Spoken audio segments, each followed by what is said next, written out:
1 Kings chapter 4. Here is a list of Solomon's highest officials while he was king of Israel.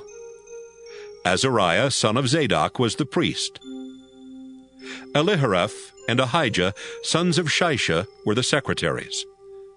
Jehoshaphat, son of Ahilud, kept the government records.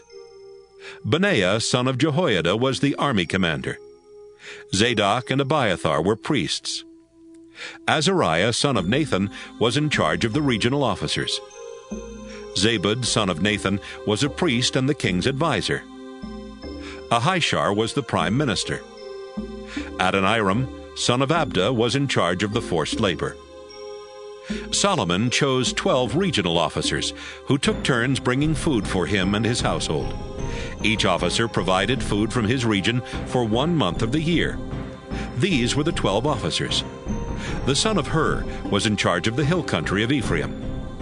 The son of Decher was in charge of the towns of Makaz, Shaalbim, Bethshemesh, and Elon Bethhanan.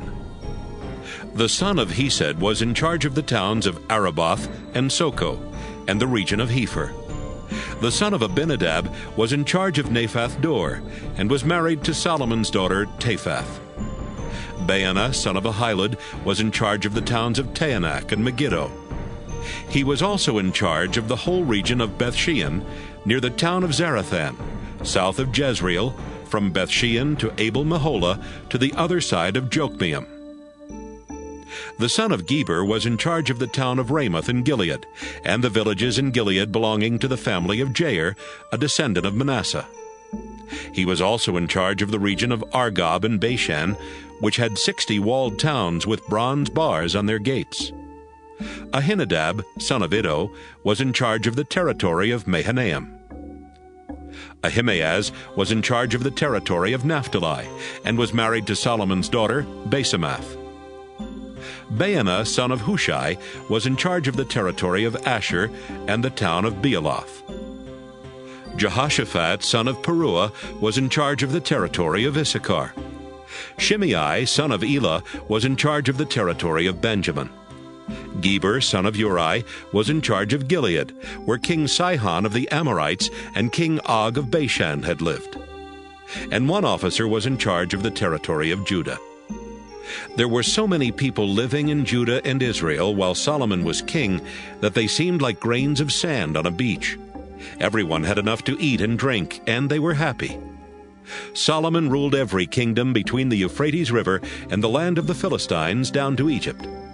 These kingdoms paid him taxes as long as he lived. Every day, Solomon needed 150 bushels of fine flour, 300 bushels of coarsely ground flour, 10 grain-fed cattle, 20 pasture-fed cattle, 100 sheep, as well as deer, gazelles, and geese. Solomon ruled the whole region west of the Euphrates River, from Tiphsah to Gaza, and he was at peace with all of the countries around him. Everyone living in Israel, from the town of Dan in the north to Beersheba in the south, was safe as long as Solomon lived. Each family sat undisturbed beneath its own grapevines and fig trees. Solomon had 40,000 stalls of chariot horses and 12,000 chariot soldiers. Each of the 12 regional officers brought food to Solomon and his household for 1 month of the year. They provided everything he needed, as well as barley and straw for the horses. Solomon was brilliant. God had blessed him with insight and understanding. He was wiser than anyone else in the world, including the wisest people of the East and of Egypt. He was even wiser than Ethan the Ezrahite, and Mahal's 3 sons, Heman, Calcol, and Darda. Solomon became famous in every country around Judah and Israel. Solomon wrote 3,000 wise sayings and composed more than 1,000 songs.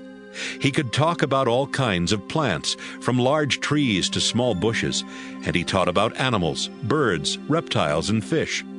Kings all over the world heard about Solomon's wisdom and sent people to listen to him teach.